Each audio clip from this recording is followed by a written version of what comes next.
اگلا جو ہمارا موضوع ہے وہ ہے رد شمس۔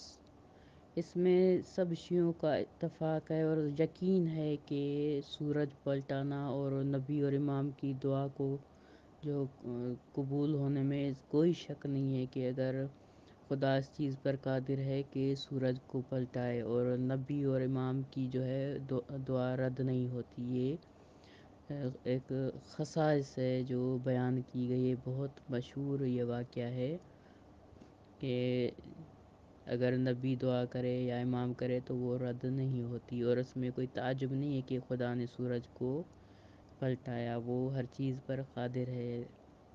حدیث کے الفاظ یہ ہیں کہ اسماء بنت امیس سے روایت کرتی ہیں کہ رسول اللہ صلی اللہ علیہ وآلہ وسلم سرزمین جو خیبر میں جو ہے وہاں پر کیا موجود تھے، وہاں پر جو ہے نماز پڑھی اور لوگوں کو بھی پڑھائی۔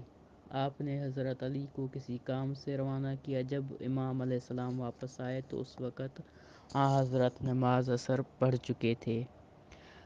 اس کے بعد امام علی علیہ السلام آ کر آپ کے پاس بیٹھے، آپ نے اپنا سر ان کی گود میں رکھا اور سو گئے۔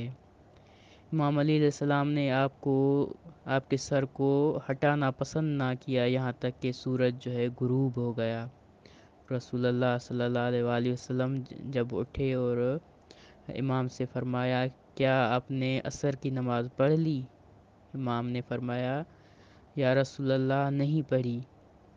اس وقت حضرت نے دعا کی، پروردگار تیرے بندے علی نے اپنے نبی کے لیے اپنے آپ کو ایک جگہ بٹھائے رکھا، اس کی نماز کے لیے سورج لوٹا دے۔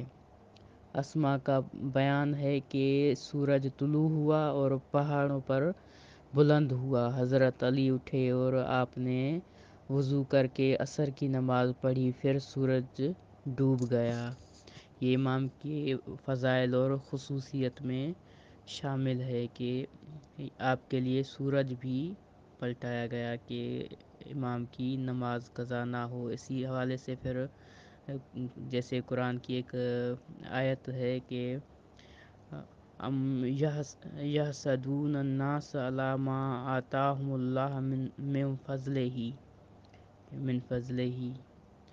کہ اس میں جو ہے کیا وہ لوگوں سے اس لیے حسد کرتے ہیں کہ خدا نے انہیں اپنا فضل عطا کیا ہے۔ سورہ نساء آیت نمبر جو ہے وہ